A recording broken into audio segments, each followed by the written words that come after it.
a busy restaurant, a single spiteful word, an insult hurled from a wealthy patron at a new, clumsy waitress. You're trash. What that patron, Camilla Deering, doesn't know is that the woman she just insulted isn't a new hire named Grace. She's Elena Vance, the owner of the entire establishment, working undercover to find a thief.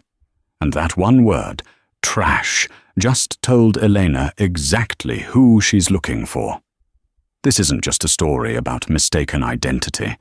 It's a story of a web of lies, high-stakes theft, and the moment a wolf in sheep's clothing decides to bite back. The Gilded Sparrow was loud on a Friday. It was the sound of success, or at least that's what it was supposed to be. To Eleanor Vance, hidden inside a stiff, black polyester uniform 2 sizes too large, it sounded like chaos. She was currently Grace, a new hire with a fabricated resume and a desperate need for a job. Her real self, Eleanor Vance, 28-year-old inheritor of the Vance restaurant empire and the actual owner of this Beacon Hill establishment, was buried deep. She fumbled with a tray of water glasses, her uncalloused hands clumsy with the unfamiliar weight. "Watch your left, Grace," a sharp voice barked. Leo Diaz, a senior waiter with a perpetually stressed brow and the fastest feet in the dining room, zipped past her, an impossible tower of plates balanced on one arm. "You're in the weeds. Breathe or you'll drop something." "Sorry, Leo," she mumbled, maneuvering her tray to table 7. She was here for a reason. Her father, Jonathan Vance, had loved this place. He'd built it from nothing. In the 6 months since his fatal heart attack, Elena, who had an MBA from Harvard but had always worked on the corporate side, had watched the Sparrow's profits nosedive. The numbers didn't just dip, they fell off a cliff. Her father's longtime accountant, a wonderfully dry man named Mr. Henderson, had flagged it. "The invoices for high-end wine are astronomical, Elena. But the sales receipts don't match. We're losing nearly $30,000 a month in inventory." The general manager, Mark Thorne, had been Jonathan's protégé. He was all slicked-back hair, $1,000 suits, and a smile that never quite reached his eyes. When Eleanor had questioned him, via video call from her extended grief leave in Europe, Mark had been dismissive. "It's spillage, Elena. Breakage, new staff. You know how it is. Don't you worry your pretty head about it. I've got this." Elena hated being told not to worry her pretty head. So, Grace was born. She'd applied online, been interviewed by a harried assistant manager, and was hired on the spot. Mark Thorne, the man supposedly stealing from her, hadn't even bothered to meet his new low-level employee. "Grace, table 4 needs their check, and the Deerings just sat down at 11. They're your table."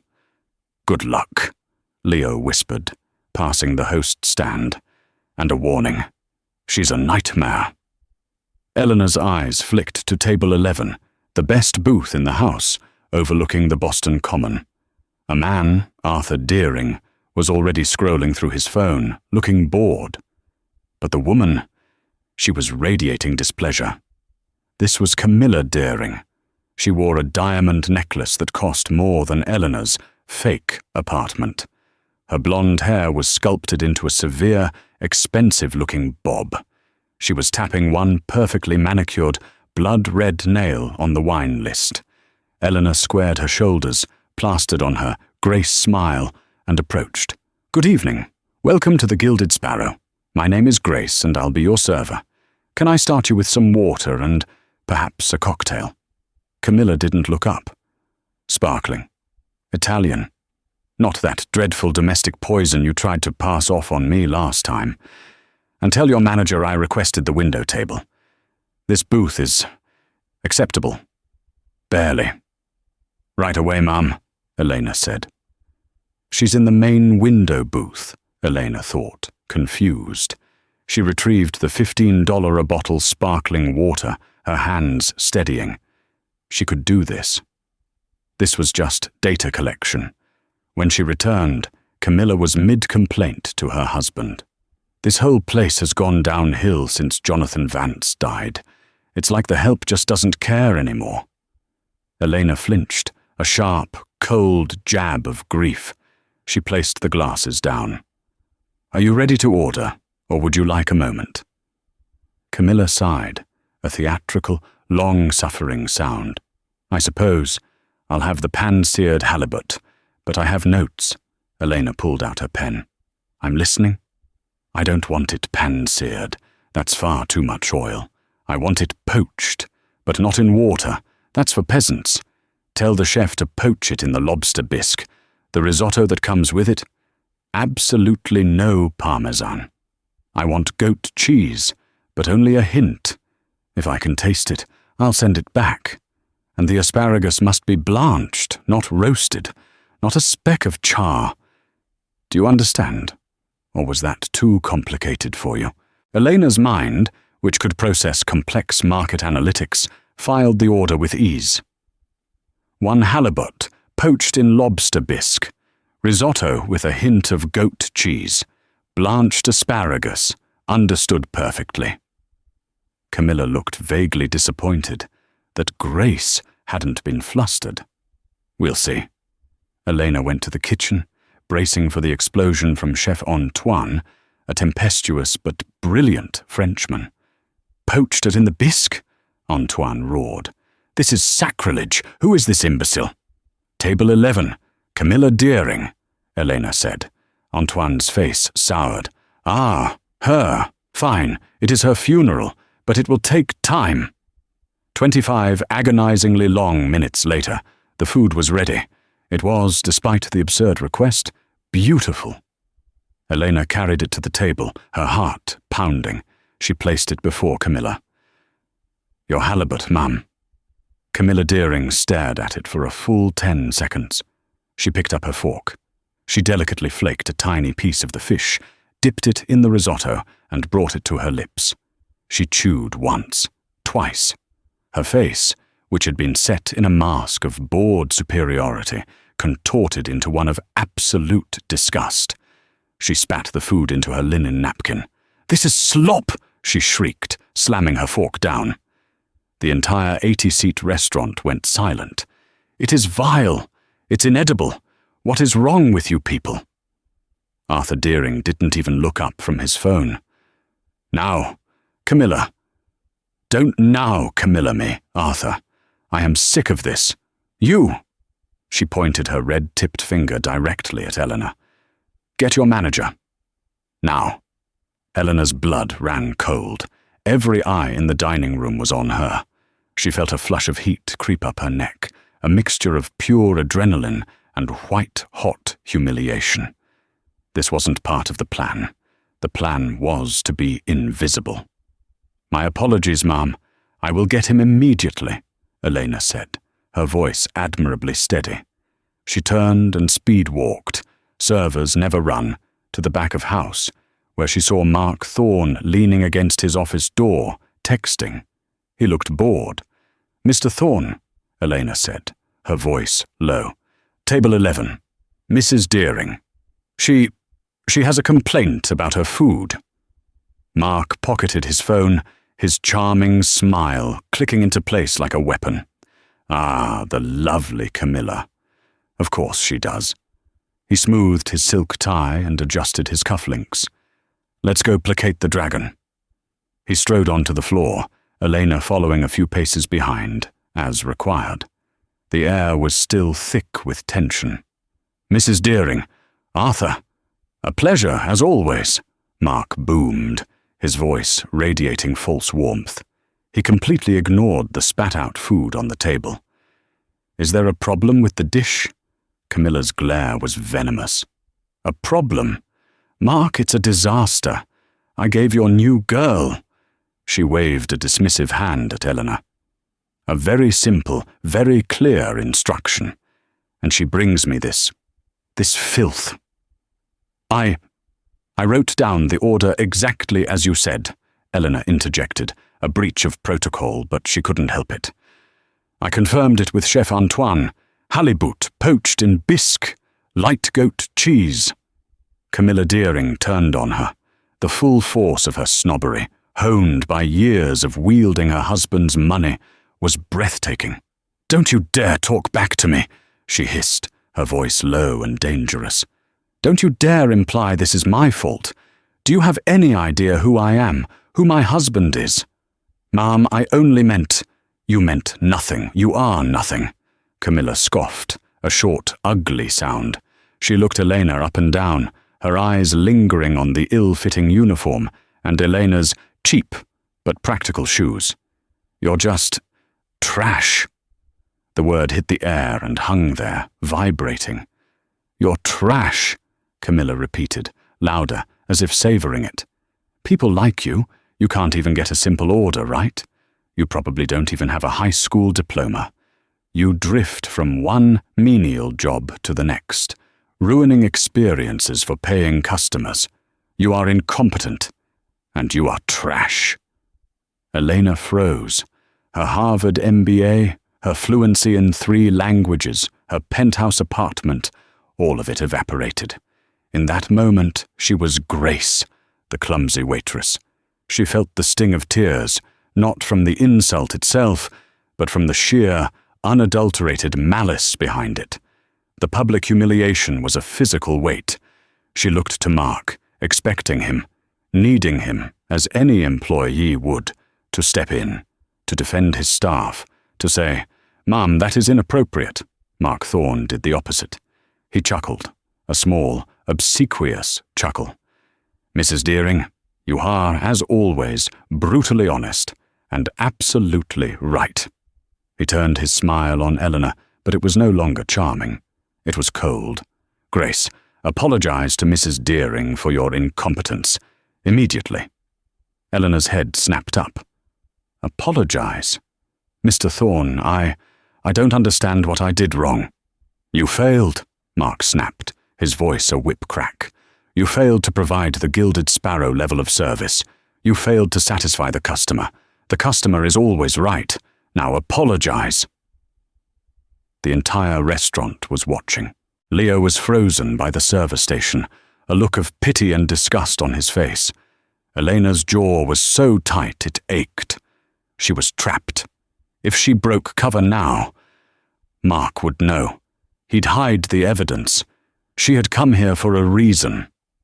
"Swallow it, Elena. Swallow it for your father." She took a breath. She looked at Camilla Deering. "Mrs. Deering, I am sorry. I apologize that my service and the food did not meet your expectations." Camilla's smile was triumphant. She looked like a cat who had just cornered a mouse. "As well you should. Of course, Mrs. Deering, your entire meal tonight is complimentary," Mark said, beaming, "along with a bottle of the Dom Perignon 98 on the house." "Well, that's a start," Camilla said, leaning back, placated. "And Grace," Mark said, not looking at her. "Go to the kitchen. You're on dish duty for the rest of the night. Get out of my sight. You're lucky you still have a job." Eleanor turned, her face a mask of iron control, and walked back through the swinging doors into the hot, clattering kitchen. The moment the door swung shut, she leaned against the stainless steel wall, her body trembling with a rage so profound it made her dizzy. Trash. She had been insulted before, but this was different. This wasn't just snobbery. There was a glee to it, a personal, targeted cruelty. Chef Antoine saw her. "What happened?" She said it was slop," Elena whispered. "Bah, the woman eats like a goat. It is not your fault, chérie." But it was her fault, Elena thought. Her fault for being blind. Her fault for letting this man, Mark, run her father's legacy into the ground. A few minutes later, Leo pushed through the door. "Hey, you okay?" "I'm fine," Elena lied, grabbing a rough apron for the dish pit. Leo leaned in. "Don't let them get to you, especially not those two." Elena looked up. "Those two?" Leo glanced around. The kitchen was in its own world of chaos. Mark and Camilla. They're chummy. Real chummy.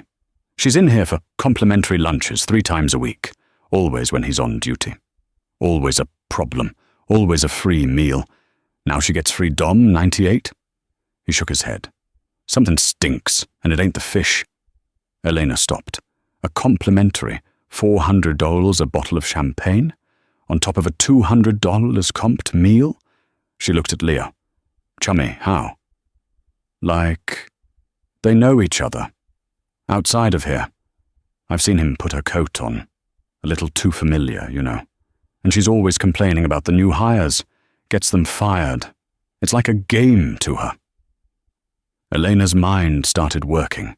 The analyst, the CEO, took over from the humiliated waitress. This wasn't random cruelty. This was a tactic. Camilla wasn't just a difficult customer.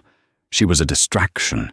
She was a wrecking ball, creating chaos, rattling new staff, justifying Mark's strict management, and getting free meals. And maybe more. How long? Elena asked, her voice dangerously quiet. Has this been going on? Leo shrugged. As long as I can remember. Gets worse every month. Ever since Mr. Vance passed.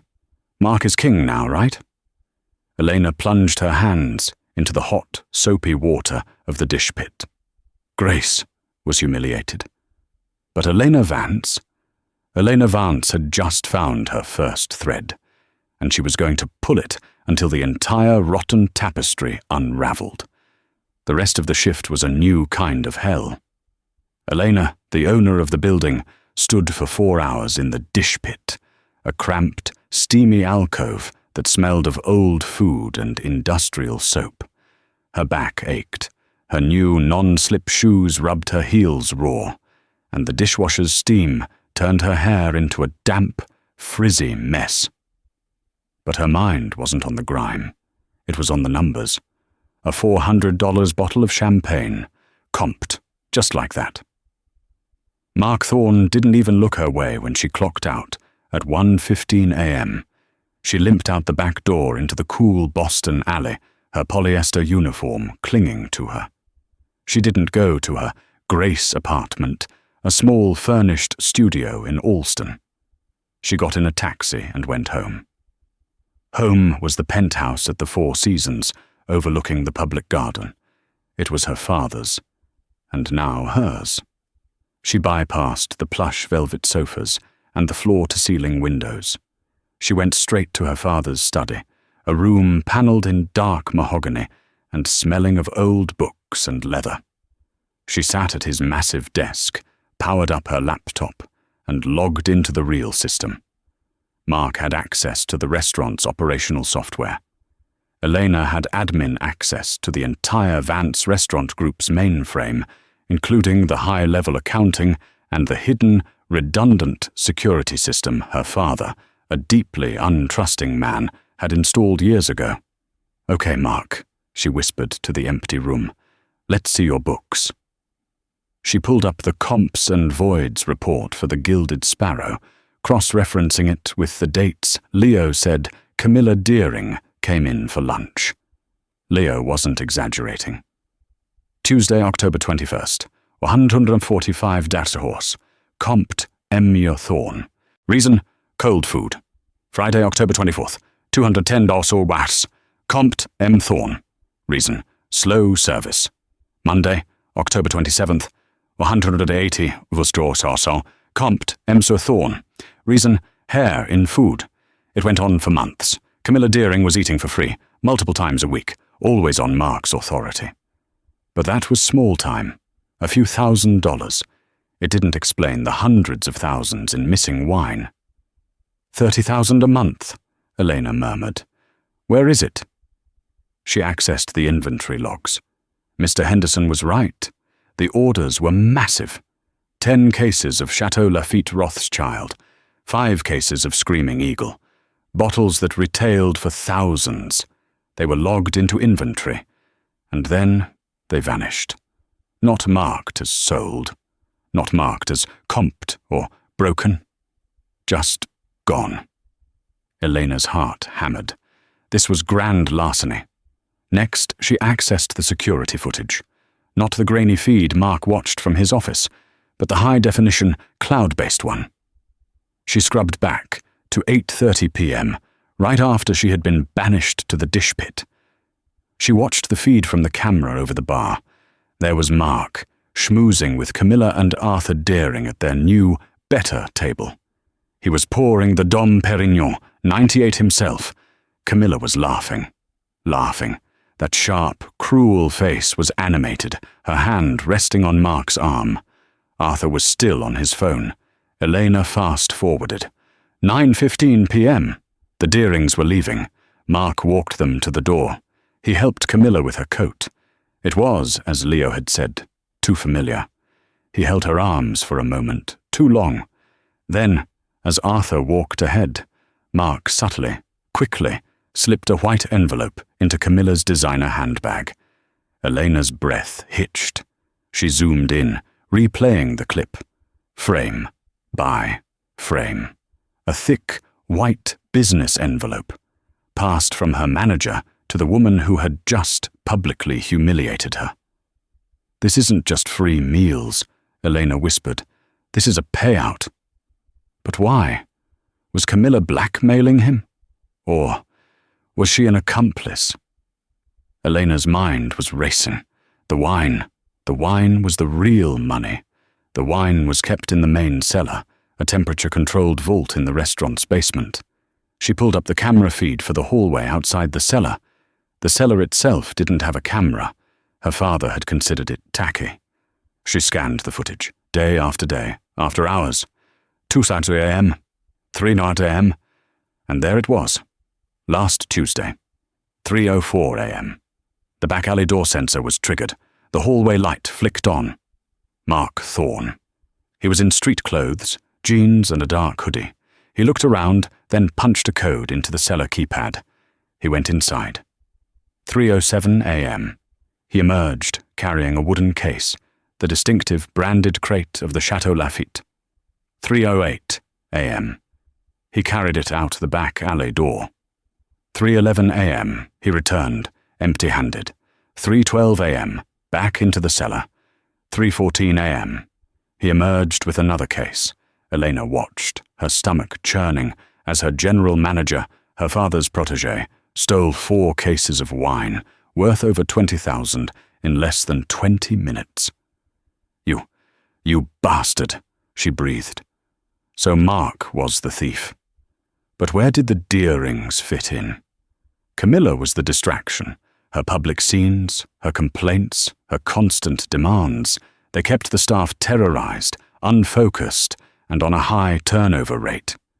New staff, like Grace, were too scared and confused to notice irregularities, and she got paid for her performance in cash envelopes and free meals.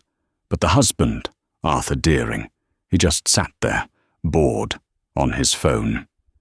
Elena replayed the footage of the Deerings' arrival. She zoomed in on Arthur's phone. He was on some kind of specialty auction website, a wine auction website. Elena's blood turned to ice. "Oh my God," she said. Mark stole the wine. Camilla provided the chaos and cover. And Arthur, the bored husband, was the fence. He was selling her father's priceless inventory on the black market. The trash comment. It wasn't just an insult. It was part of the job. Camilla's job was to be so monstrous, so demanding, that Mark looked like a hero for handling her, all while she identified and eliminated any staff, like Grace, who seemed too competent or too observant. Eleanor leaned back, the scope of the betrayal settling on her. They weren't just stealing. They were hollowing out her father's legacy, laughing while they did it. Her rage was gone. It had been replaced by something cold, sharp, and patient. She had been Grace, the victim. Now, she was Eleanor Vance, the hunter. And she knew exactly what she had to do. Eleanor didn't sleep. She spent the next 4 hours mapping out a plan, coordinating with Mr. Henderson, and making 2 very important phone calls, One was to a private security firm, the other to a lawyer who specialized in corporate fraud. When she showed up for her shift as Grace at 4 p.m. the next day, she looked even more pathetic than the day before. She hadn't bothered with makeup. Dark, real circles shadowed her eyes. She wore the same ill-fitting uniform. She looked, appropriately, like a woman who had spent the night scrubbing dishes and worrying about her job. Mark was already in, holding his pre-shift meeting. He smirked when he saw her. Well, look who decided to show up," he said, and the other servers tittered nervously. "Grace, you're not on the floor tonight. You'll be polishing silverware in the back, all of it, and then you'll be on dish duty again. Am I clear?" "Yes, Mr. Thorne," Elena said, her voice a perfect imitation of a cowed employee. "Good. Now for the rest of you. Tonight is huge. We have the restaurant critic from the Boston Globe coming in. Anonymous booking. So I want every single one of you on your A game. Service must be flawless." Elena's head snapped up. "A critic? Tonight?" She watched Mark. He was loving this. He was the king of his castle, berating one employee while rallying the others. He had no idea what was coming. Elena dutifully went to the back station, a small, cramped corner near the kitchen, and began the mind-numbing task of polishing forks. But she was listening. Leo found her an hour into the shift. "Hey, that's rough. What he's doing to you. It's not right." Eleanor looked up, putting desperation in her eyes. "Leo, I really need this job. I can't get fired. What do I do?" Leo sighed, looking over his shoulder. "Just keep your head down and stay away from table 11. Elena's blood chilled. "What? Are they here? Tonight?" "Yep," Leo said grimly. "Camilla Deering. Sat down 10 minutes ago, alone, and she's in a mood." This was an unexpected complication, or was it an opportunity? "Leo," Elena said, her voice pleading. "He said I'm just polishing. What if she asks for me?" "She won't ask for you, Grace. She hates you." "But what if she does?" Elena pressed. "Mark will fire me on the spot if I don't go, but he'll fire me if I do go and mess up. I'm trapped." Leo's face softened. "Look, just hide back here. I'll cover for you." "Thank you, Leo. You're a really good person." Leo gave her a small, sad smile and hurried off. Elena waited. She polished. She listened to the hum and clatter of the restaurant entering its nightly rush. 10 minutes passed. Then, "Grace!" Mark's voice. Elena froze. "Grace, get out here, now!" She hurried out, wiping her hands on her apron. Mark looked furious. "Table 11, she's asking for you." "Me?"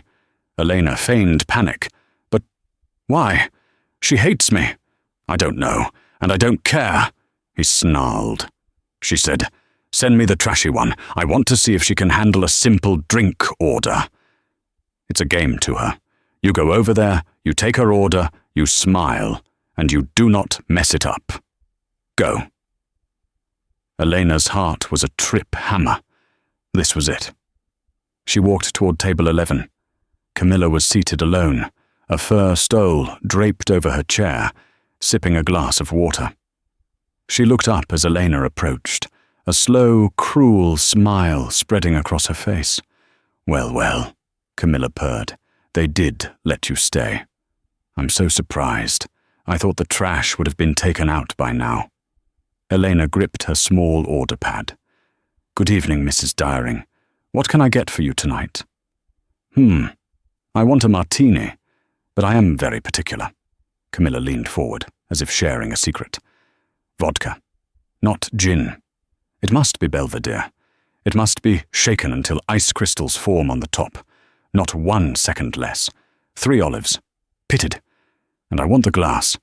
I want it to be so cold it hurts to touch. Can your simple little mind handle that?" "Belvedere martini. Shaken ice crystals. 3 olives." Freezing glass. Yes, ma'am. We'll see. Camilla smirked, dismissing her with a wave. Elena went to the bar. She relayed the order to the bartender, emphasizing every point. She watched him make it. It was perfect. The glass was frosted, the vodka cloudy with cold. She picked up the tray. She started the walk back to table 11. And then she tripped. It was a masterful piece of physical acting. She caught her foot on the leg of an empty chair, stumbled, and the entire tray, ice-cold martini and all, flew from her grasp. It arched through the air in a perfect, horrifying slow motion, and landed directly in the lap of Camilla Deering. There was a sound, a shriek, that Elena would remember for the rest of her life.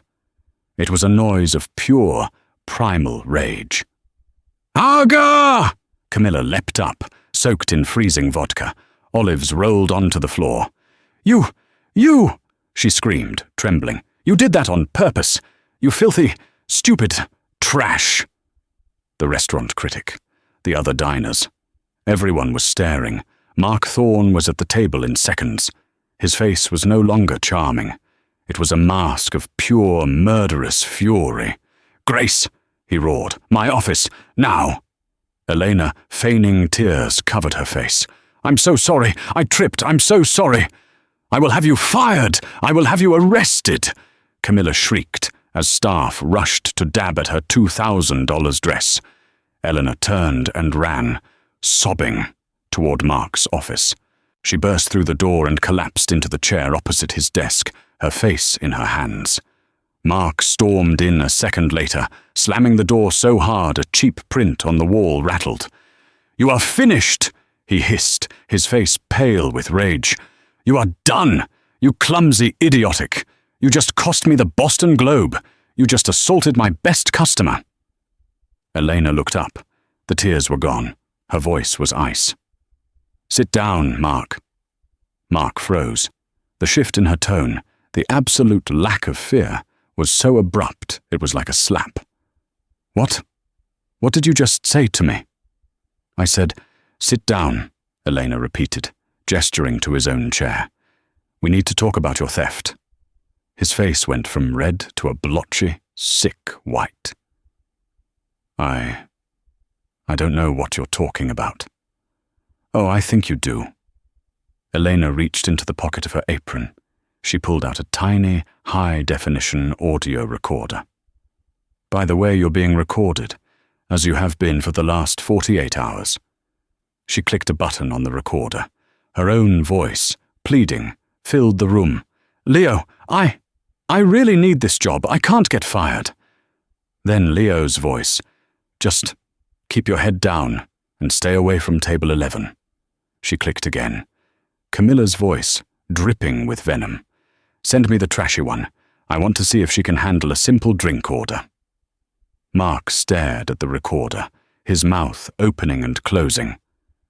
"And then," Eleanor continued, her voice dangerously calm, "there's this." She clicked again. Camilla's shriek. You filthy, stupid trash." And Mark's voice. "My office. Now." A clear case of targeted harassment, followed by wrongful termination. "That's a nice lawsuit," Elena said conversationally. "But honestly, that's the least of your problems." "You... Who are you?" he stammered. "I'm Grace, the clumsy waitress, the trash you were about to fire." Eleanor leaned forward. "I'm also the one who watched the security footage from 3:04 a.m. last Tuesday. The real footage, the one that shows you hauling 4 cases of Chateau Lafite out the back door." Mark stopped breathing. "I've got you, Mark. I've got the inventory logs. I've got the high-definition video. I've got the comp reports for your girlfriend, Camilla. I've got the cash-filled envelope you slipped her last night. And I've got her husband, Arthur, fencing my property on winebid.com. He was grey. He looked like he was going to be sick. "But here's the problem," Elena said, standing up. "The real money, the wine, it's in the cellar. and I need to get in there. But I don't have the code." She smiled, a cold, sharp smile that didn't touch her eyes. "You're going to give it to me." "Or what?" he whispered. "Or the 2 police officers I have dining at table 7 right now, the ones you think are the Boston Globe critic, are going to come in here and arrest you for grand larceny. But if you cooperate, if you give me the code, maybe I can just call it wrongful termination and let you walk out of here. Maybe."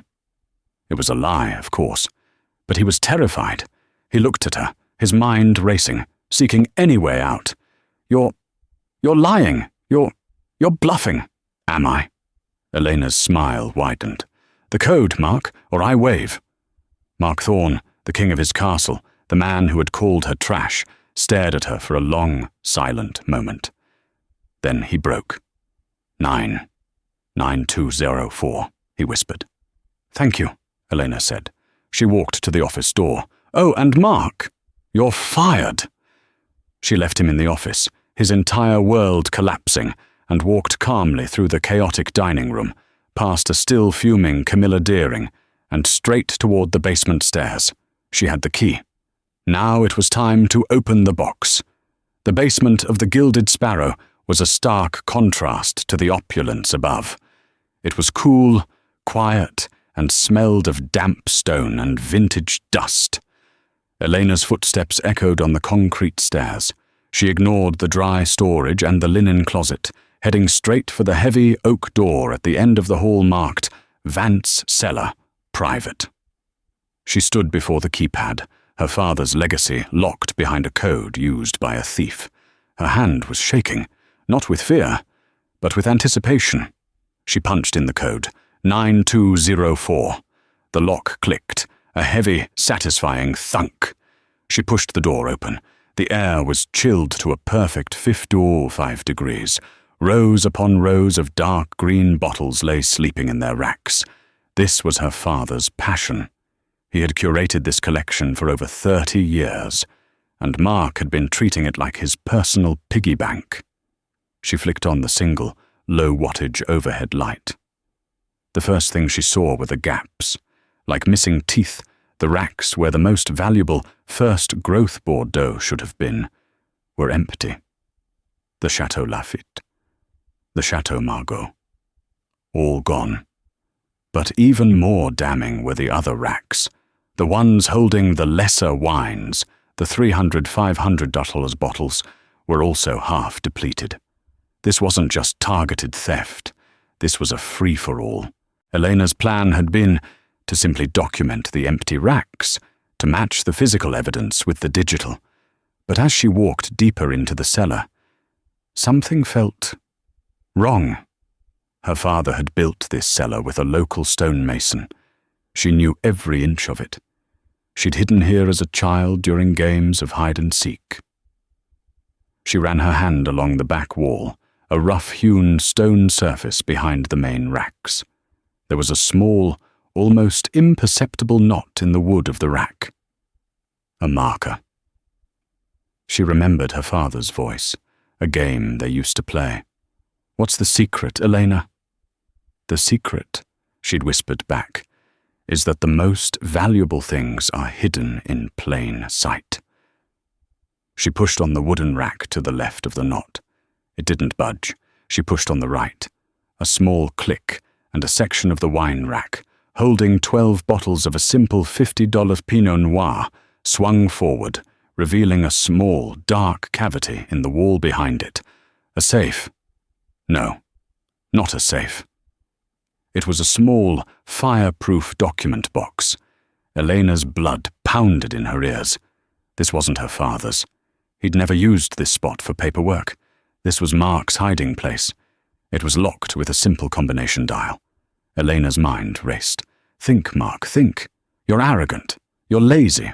What's the code? His birthday? Too obvious. 1234? Too simple." Then it hit her. The code to the cellar, the one he'd just given her. He'd never imagined Grace would find this. He'd use the same code. She dialed 92004. Click. She opened the box. Inside was not cash, as she had expected. It was something better. It was a ledger, a small, black, moleskin notebook, and Mark, in his ultimate fatal arrogance, had written everything down. Elena's hands trembled as she flipped through the pages. It wasn't just a log of stolen wine. It was a second set of books for his entire shadow operation. Date, item, its cost, 0, obviously. Sale price, buyer, Octave 12, 2 cases Lafitte, 82, sale, $24,000. Buyer, AD, Octave was 19, 1 case Screaming Eagle, sale, $7,500. Buyer, AD, Oct 24, cash payout, CD, $1,000. Reason, distraction bonus, critic. Elena felt sick. Distraction bonus. That's what she was. That's what her humiliation had been. A line item in a criminal's notebook. She flipped further. The theft was worse than she'd imagined. He wasn't just stealing wine. October 15, 5 LBS A5 Wagyu. Spoilage. October 17, 10 Oz White Truffle. Spoilage. October 22, 4 LBS Foie Gras. Spoilage. He was robbing the kitchen, too, taking the most expensive, irreplaceable ingredients and... what? Selling them to other restaurants? Hosting his own private parties? It was a systematic gutting of her entire business. And the initials. A.D. Arthur Deering. C.D. Camilla Deering. They were all over it. The Deerings weren't just fences. They were partners. The last page was a summary. A running total. In 6 months, they had stolen $17,000. Elena's head snapped up. Her heart stopped. The voice was not Mark. It was deep, bored. Arthur Deering was standing in the cellar doorway.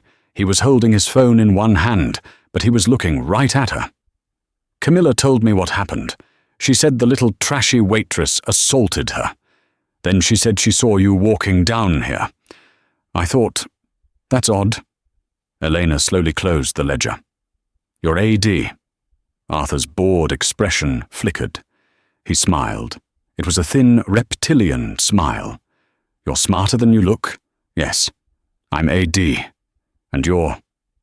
a problem. Where's Mark? Elena said, her mind racing. The door was her only exit. He was blocking it. Mark is... detained.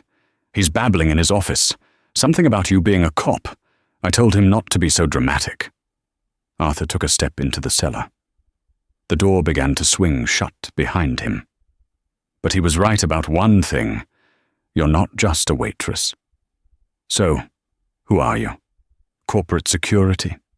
A PI? It doesn't matter, Elena said, holding the ledger tight. It's over, Arthur. I have the book. You have a book, he corrected, taking another step. He was much larger than she'd realized. A book that proves... nothing. A few notes, easily explained. And the video of Mark? The inventory logs? The auction listings under your name? Arthur stopped it. His smile faded. You have been busy. He looked at her, then at the ledger in her hand. Give me the book. No, Elena said. Give me the book, he repeated, and I'll let you walk out of here. You can keep your little dishwashing job. We'll even give you a raise. It's my restaurant, you idiot. The words just came out. The Grace persona was gone, burned away by rage and adrenaline. Arthur stared. What? My name is Eleanor Vance. This is my cellar, and you are trespassing.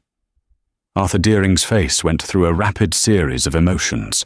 Confusion, disbelief, dawning comprehension, and finally, pure, cold panic. He knew exactly what this meant. This wasn't a lawsuit. This was prison. Vance, he whispered. Oh no, this is bad. He lunged, not for the book. For her. Elena reacted on pure instinct. She sidestepped, bringing her knee up hard, but he was too fast. He grabbed her wrist, the one holding the ledger, and twisted. Pain, white-hot and sharp, shot up her arm. She cried out, dropping the book. It skittered across the concrete floor.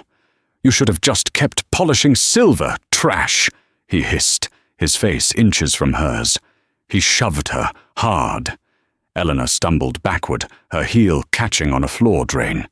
She fell, her head slamming against the wooden leg of a wine rack. The cellar spun. Black spots danced in her vision. Arthur Deering laughed, a short, sharp bark. He bent down and picked up the ledger. "Well, Elena Vance," he said, smoothing his jacket. "It seems your tenure as owner is going to be very short." He turned and walked toward the door. He'll tell them," Elena slurred, trying to push herself up. Her head was swimming. Arthur paused at the door. "Who? Mark?" "Mark is a proven thief. You're a hysterical woman who assaulted a customer and then fell down in a wine cellar. It's his word against mine. And I, my dear, am Arthur Deering." He stepped out. Elena heard the thunk of the heavy door. She heard the beep, beep, beep of the keypad, and then the click of the deadbolt. He had locked her in. Elena lay on the cold concrete for a long moment, the coppery smell of blood filling her nose. A small cut on the back of her head was bleeding. The cellar was pitch black. Arthur had turned off the light. Panic, cold and suffocating, rose in her throat. She was locked in. No phone service. No one knew she was down here. He had the ledger. He and Camilla and Mark would be gone in minutes. They would destroy the book, clear out the office, and disappear. By the time anyone found her, the trail would be cold. No, she would not let this happen. She would not let her father's legacy be destroyed by these vultures. She felt in her apron pocket. The audio recorder. It was still there. She fumbled for her other pocket. Her phone, useless for a call, but she'd been recording. The whole time. She hadn't stopped the audio recorder after leaving Mark's office. She pressed play. Her own footsteps on the stairs. The beep, beep, beep of the keypad. The thunk of the door. Her voice, whispering as she found the hidden box. And then, Arthur's voice. Elena, her voice. "You're AD," his voice. "Yes, I'm AD, and you're a problem." It was all there. His confession, his threat, her reveal. "My name is Elena Vance. This is my cellar." The sound of the struggle, the smack of her head hitting the wood. His final, arrogant words. "It's his word against mine, and I, my dear, am Arthur Deering." The click of the deadbolt. She had him. She had his voice. She had his confession. Now she just had to get out. She crawled to the door, her head spinning. "Help!" she yelled, pounding on the heavy oak. "Help me! Anyone!" The door was too thick, the music from the dining room too loud. She slumped against the door. Think, Elena. Think. Her father. The cellar. He wouldn't build a vault with no failsafe. The ventilation. There was an air duct, but it was too small to climb. The secret. She crawled back to the hidden compartment. She felt along the stone wall. Nothing. She looked at the empty racks where the Lafitte had been. Her eyes traced the large, steel I-beam that supported the ceiling. And then she saw it. A small metal box on the wall, almost hidden in the shadows. Fire suppression system. Manual release. It wasn't a way out. It was a way to call for help. She stood up, her legs shaking. She grabbed a heavy bottle of unsold Cabernet. "Okay, Arthur," she whispered. "Let's make a scene." She smashed the bottle against the metal box. A glass break alarm went off. Not a loud siren, but a persistent, high-pitched screech tied directly to the building's main panel. Then she grabbed the heavy red lever and pulled. Upstairs, the restaurant was in chaos. Camilla Deering was demanding a doctor, a lawyer, and a new dress. Mark was still locked in his office, hyperventilating. Arthur Deering was striding coolly toward the front door, ledger in his pocket, ready to fetch his wife and disappear. The two cops at table 7 were quietly finishing their coffee, waiting for a signal. Suddenly, a piercing screech echoed from the kitchen. Simultaneously, the fire alarms all over the restaurant exploded to life. Whoop, whoop, whoop. Strobe lights began to flash. Diners screamed. Waiters, trained for this, began directing people to the exits. "Everyone, remain calm. Please head to the front door." Calmly. Arthur Deering was caught in the wave of panicking guests. "Get out of my way," he snarled. Leo, who had been trying to get to Mark's locked office, saw Arthur pushing through the crowd. He also saw the main fire panel behind the bar. The alarm wasn't smoke. It was manual pull, cellar. The cellar. Where Grace had gone. "Oh my God," Leo breathed. He looked at Arthur. He knew. The two cops were on their feet. "What's going on?" one said to Leo. "The cellar alarm," Leo shouted. "Grace, the waitress, she's down there, and he pointed at Arthur. "Just came from there." Arthur saw them. He saw Leo pointing. He saw the two men, whose suits suddenly looked a lot more like detective than diner, lock eyes with him. He ran. He shoved a waiter aside and bolted for the back alley. "Police, stop!" the officers yelled, drawing their weapons. At the same time, Elena, hearing the whoop of the main alarm, was pounding on the cellar door with the empty wine bottle. "Help! I'm locked in!" Leo, followed by the restaurant's large sous chef, reached the basement. "Grace, are you in there?" Leo yelled, rattling the locked handle. "Leo, he locked me in! Arthur Deering! He has the ledger! He's getting away!" The sous chef, a man named Tiny, who was anything but, lowered his shoulder and slammed into the door. The oak shuddered. He did it again. On the third try, the frame splintered, and the door flew open. Elena stumbled out, bleeding, dizzy, but holding the audio recorder. He went to the back alley," she panted.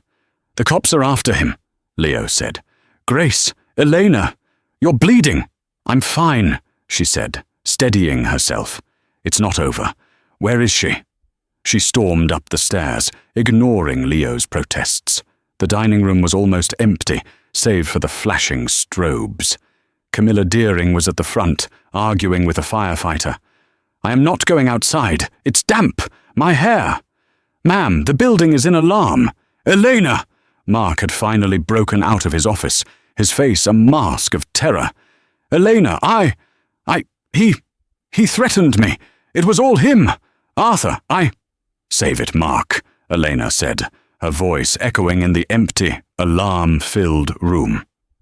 Camilla Deering spun around, her jaw dropped. She stared at Grace, the trashy waitress, who was now streaked with blood and dust, standing beside a terrified Mark Thorne. "You," Camilla whispered, confused. What is this?" Eleanor walked toward her, holding up the audio recorder. "This," Eleanor said, "is my restaurant. My name is Elena Vance." Camilla's perfectly made-up face went utterly, completely blank with shock. "Vance?" she stammered. "As in Jonathan Vance?" "He was my father," Elena said. "And you are an accomplice to grand larceny." That's absurd," Camilla blustered. You're lying. You're that awful waitress." "Am I?" Elena's voice was like gravel. "I have your husband on tape confessing. I have you on tape accepting a distraction bonus. I have you—" Elena took a step closer, her eyes boring into Camilla's. "On tape, calling me trash, in my own building." Just then, the back alley door opened. The two detectives walked in, holding Arthur Deering in handcuffs. He was no longer smug.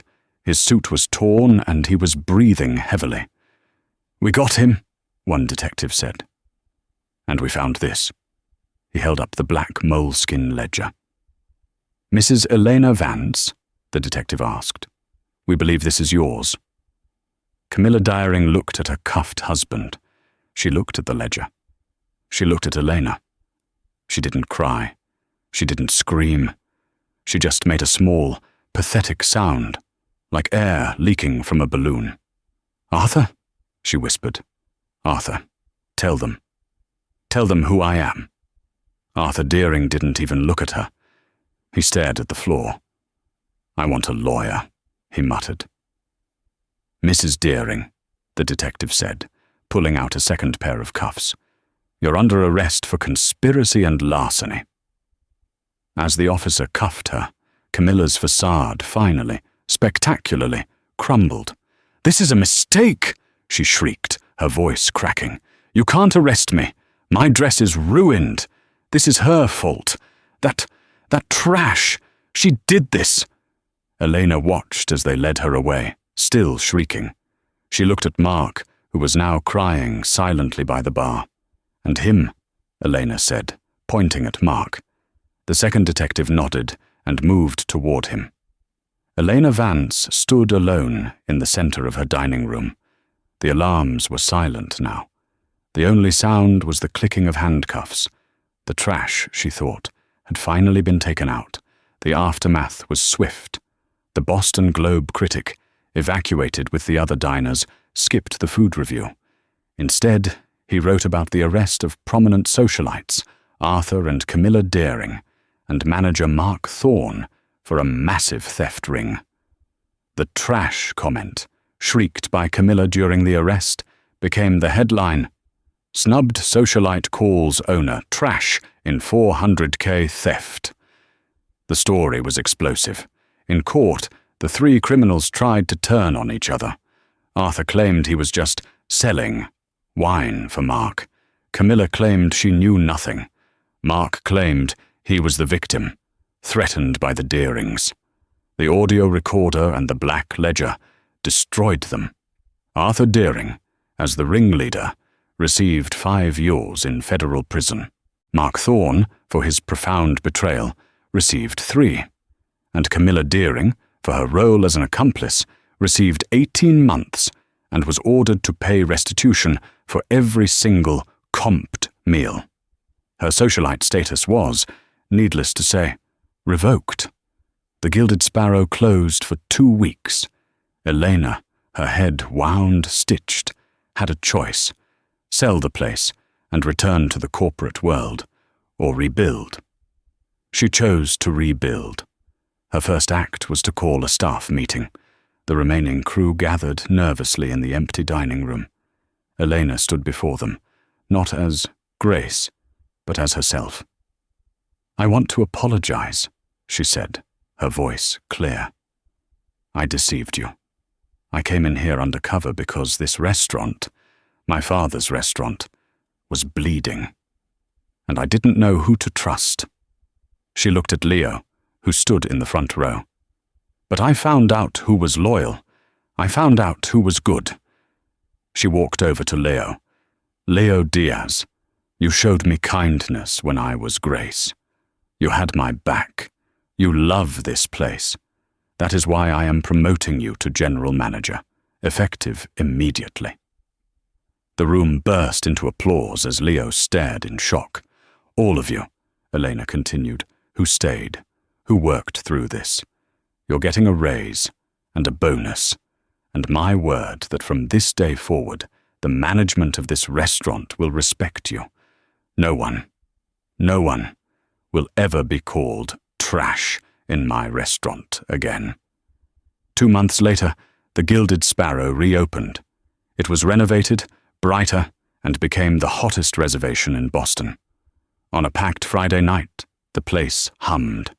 Leo, in a sharp new suit, commanded the floor. Elena was at the bar, going over receipts. A new waitress, a young student named Maya, approached her, looking terrified.